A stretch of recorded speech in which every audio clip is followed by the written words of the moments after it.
war against an enemy who doesn't acknowledge his own existence. In other words, no one has taken responsibility for this attack so far. So who is the enemy? Where is the enemy? I think we throw the name Osama bin Laden around as much as anything else because it gives a personification to what is otherwise just a bunch of people in shadow. Right. Well, listen, I think we are a very adaptable people. I think the Americans we're creative. We are adaptable. We can change, and I think we have changed, and we continue to change. I fully believe that the investigation that's going on right now with the FBI, as Mr. Kennedy describes it, I think certainly the actions of our intelligence agencies, all of them, led by the DCI, are very quickly going to identify for us who the perpetrators of this were, and I think we've got some very good means of determining what the linkages are, and then I think we're also going to be able to find out where these people came from, and I think also with our great resources and our dedication, we're going to find out where they are, and then we're going to go get them. General Downing, Mr. Kennedy, I thank you both very much. I know it's been a long day for both of you, and you've been very generous with your time to us and our colleagues. I do want to add a story that I read on one of the wire services just before coming on the air this evening. I believe it is unconfirmed. I should say that it comes from an Arab news agency, but there are reports that Osama bin Laden is being held under house arrest by the Taliban authorities in Afghanistan. Again, as I say, that is an unconfirmed story, but the story goes on to say that his weapons have been taken away from him, as have the weapons of some of his supporters, and that he is being held under house arrest, I believe, in the Afghan capital of Koppel. Nightline's Chris Bury is in Nashville, Tennessee tonight. He is one of many Americans who is stranded and unable to return to his home city. We have that in common. You're in Tennessee, I'm in London for the same reason. You can't get there from here. Chris, talk about this larger problem now of transportation in the United States. Do you have any sense of when things are going to start getting back to normal? The air traffic system is moving very, very slowly to get up and going again.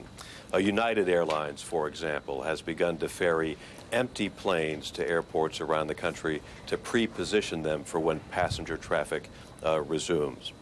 After that, the top priority is moving passengers whose planes were diverted yesterday from their destination airports, including about 250 international flights diverted to Canada and about 650 domestic flights that were ordered to land at various airports around the country. The scene here at Nashville's airport was eerily quiet this afternoon. For a second straight day, all 400 flights in and out were canceled. Southwest Airlines, the major carrier here, says it won't resume any service until Thursday. 16 commercial planes were diverted to Nashville in the moments after the attack. Late today, just a handful of passengers hung on to some hope they could get out soon, including these women who'd been on a flight from Hartford to Houston when the plane was suddenly ordered to land in Nashville. They told us to wait in the airport because that's how we would know when our plane was leaving, that all new flights were canceled. Nobody could book new flights or, get out of here except the ones that were just diverted to Nashville. All of them were sporting patriotic ribbons, courtesy of a Nashville resident who had offered meals and lodging to stranded passengers. People ought to show their solidarity, so I brought my ribbons if anybody wanted to, wear one or whatever. Here, as in airports across the country, the FAA's new security directives announced today were just taking hold.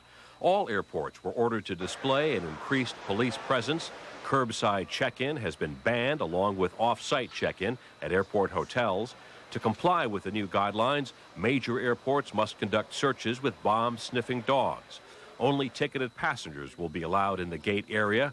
No knives of any kind can be carried or sold. In Memphis today, we saw tow trucks out enforcing the new FAA directive, banning any cars within 300 feet of the terminal building. A nasty surprise when their owners return, but for now, at least, passengers seem resigned to the added inconvenience the extra security will mean. I think it's something we have to do. If we have to have more security to make it safe to travel, we've got to do it. You know, it may be inconvenient, but I don't want to. I thought all day yesterday, how did this happen? Tonight, law enforcement sources are telling us that hundreds of federal agents, U.S. Customs, Border Patrol, U.S. Marshals, hundreds of federal agents will be fanning out tomorrow at 17 major airports around the country, obviously both to protect passengers and as a psychological show of force. But as to the larger question you raised, exactly when will air traffic resume in this country, no one tonight has a very good answer. Ted? Chris, do you have any idea, if you can just give me a quick answer, any idea of what still needs to be done? What is it that is holding up the resumption of normal air traffic?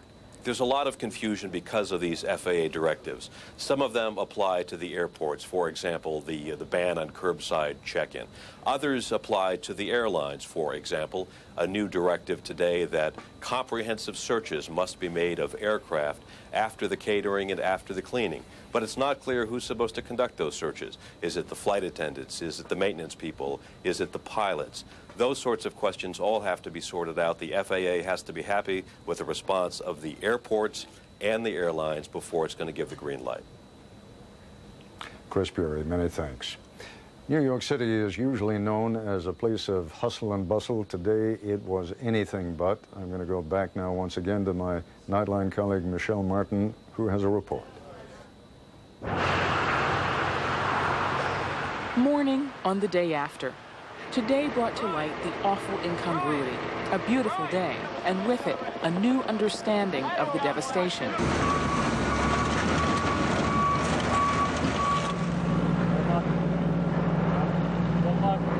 Visible for the first time was the extent of the damage to the buildings surrounding the World Trade Center. Buildings were buckling, windows were blown out, and the task ahead seemed monumental.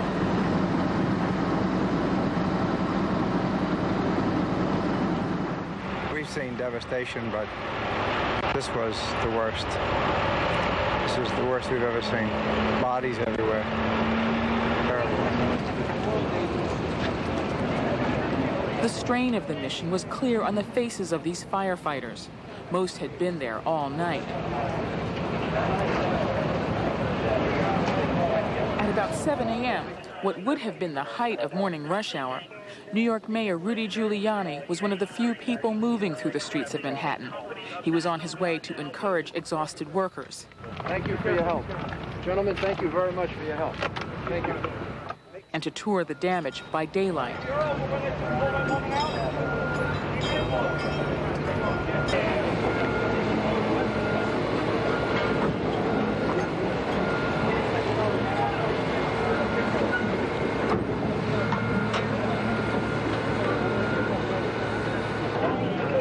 We're doing searches. We have made some recovery of victims, recovery of remains.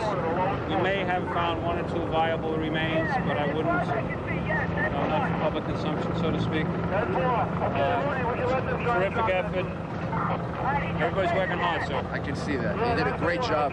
I can't tell you how much clearer this looks than yesterday. Unbelievable. Great job. Thank within you. 12 hours. Great job.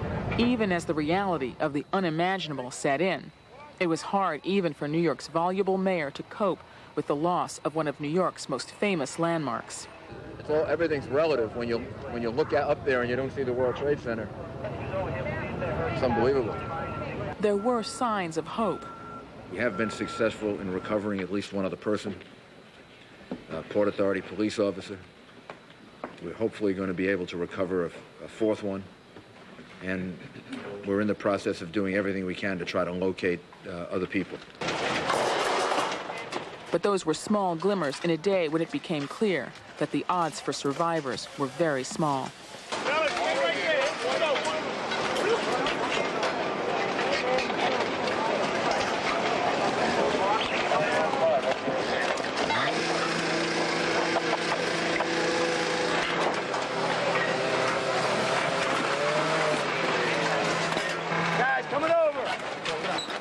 As the day progressed and the cleanup continued, the promised reinforcements arrived, and the image of the National Guard taking to the streets of the city seemed both ominous yet reassuring at the same time. The incongruities continued. In the rest of Manhattan, blocks away from Ground Zero, empty streets in Midtown in the middle of the afternoon, reports ABC's James Walker. It's 1:45 p.m. and I'm standing here on 8th Avenue at the corner of 40th Street. And any other day, I could never do this. Parked over there would be dozens of taxi cabs waiting to pick up hundreds of thousands of commuters who use the Port Authority building to go back and forth from New Jersey. Today, the Port Authority building is closed. And also closed major tourist centers such as Lincoln Center and the Metropolitan Museum of Art and the Empire State Building. The mood in this city is very serious and very somber. We would urge people to go back to normal as much as possible, to go to restaurants, go shopping, do things, show that you're not afraid, and show confidence in yourself and in the city. Many New Yorkers took that advice to heart. While the airports remained closed, these cars were headed into Manhattan this afternoon. As hard as they tried to achieve a sense of normalcy, however, many could not. Usually crowded shopping areas were closed and locked. Rush hours were empty. Commutes were quiet. Even though Times Square seemed to be bustling, New Yorkers said it was still too quiet.